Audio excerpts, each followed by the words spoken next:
Hello and welcome back to the channel. It is currently evening on a Saturday. I just got back from a little anniversary trip with my wife and we're going to be installing some doors in the closets.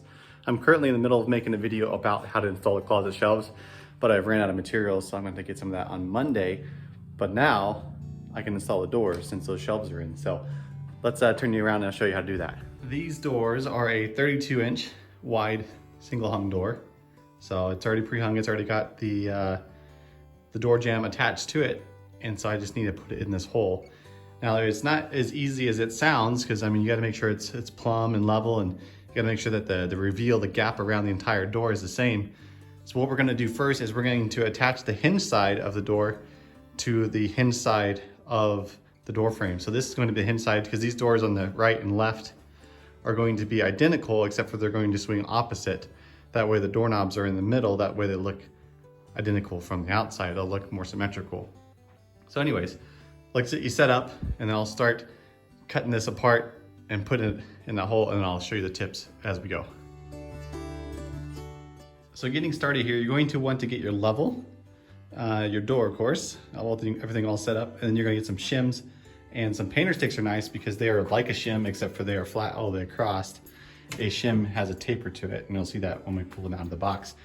But the reason why you want a longer level, like a 4-foot level, is because if you stick it on this door jamb and that 2x4 has a bow to it or a curve, you're gonna see it on there and you can make up for it in your shims. This one's nice and straight and level because we did our best to make sure that this side of the door jamb is level. All of it was level, and then some tools you're gonna need. I like to fasten my doors on temporarily with a finish nailer, measuring tape to help find the center, a knife to cut the shims, and a hammer to do some fine tuning. But without further ado, let's put this door in, and then I'll show you some other tips that we have in the trade.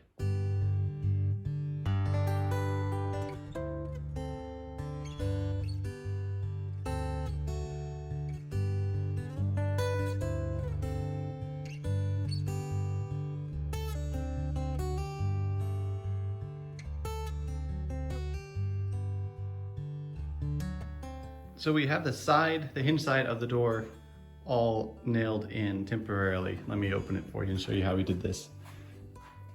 So we've got the painter sticks, spacing it out so it evenly spaces the door between the opening. And then just nailed twice there, twice there, twice there, and we'll come back and cut those shims off with the razor knife. Now some things that are frustrating that you can't really help sometimes. This was the only door left at Home Depot when I purchased it, and the door manufacturers seem to get sloppier and sloppier. This door looks nasty. I mean, when they routed this out, they did a terrible job. They don't even have all the screws in it. All the way down just looks terribly sloppy. And then when they finished it, you'll notice that there's no gap right here, but on this side, there's a big gap. Now this side is my job to adjust up and down, so that's not their fault. But this side is. This side needs to have the perfect gap right in between there, and it has no gap. So I'm gonna have to fix their mistake and their laziness by trimming the door to make the reveal perfect, but it's not gonna be perfect, but that's the best I can do. So I got this side nailed in, and then when I come back to fasten it permanently, I'll send a long screw in the position of one of those hinge screws all the way through into there, and I'll lock it in nice and tight.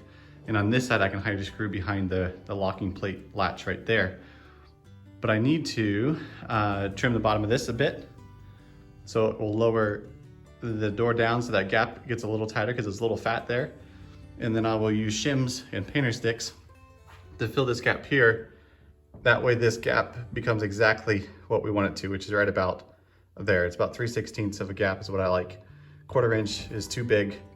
And then 1/8 is just, if it swells up or you paint it too much, it's gonna start sticking. So anyways, let's get this side put together.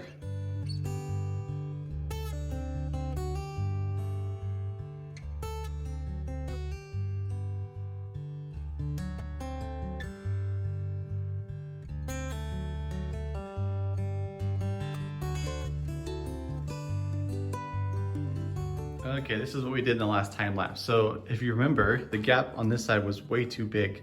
So instead of cutting the bottom, I decided to shim up the top. So if I put shims in there, it's gonna push this side down. And since this is carpet, it's just gonna push it into the carpet a little bit, which is no big deal.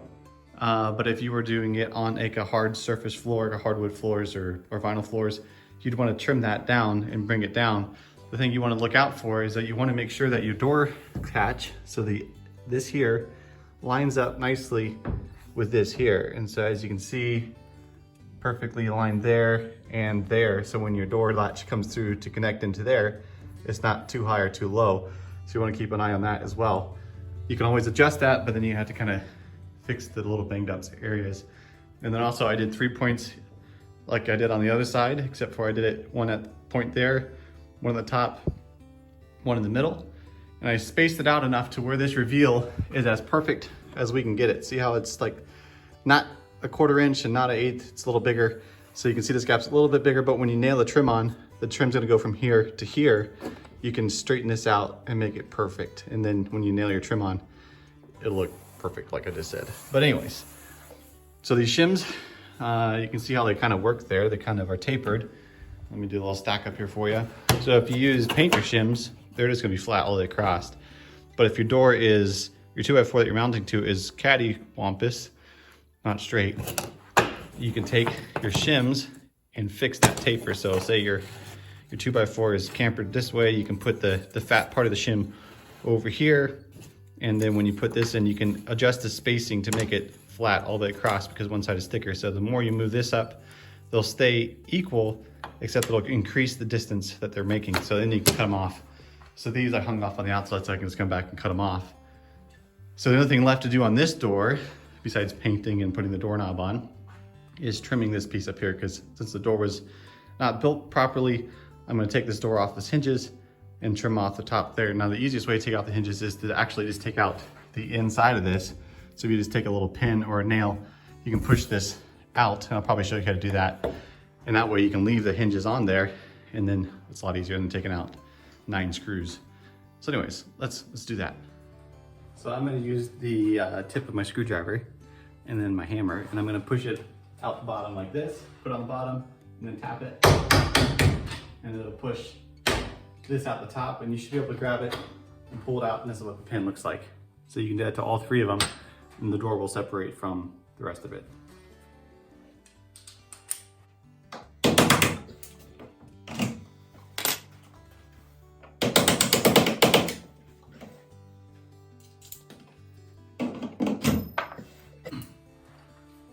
Just like that. So I've got all 3 out. And I'm gonna mark it before I take the door off because I don't wanna have to take it off and put it back on. But I'm gonna mark it up here. I know it's flush, so I know I'm gonna have to take it off a distance right there basically. And then to get out there. So I'm gonna taper off the top of this door. You won't even know the difference when I'm done.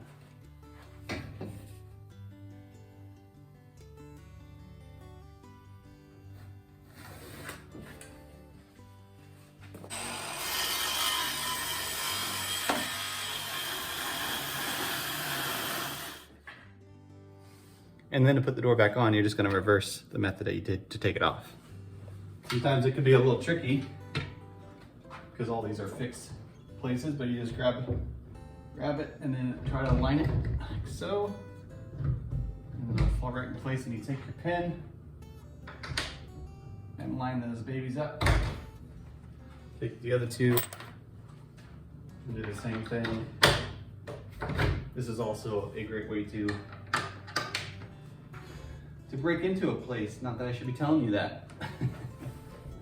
Sometimes you have to close it and open it, adjust a little bit. And then you can take a little hammer and tap them back into place.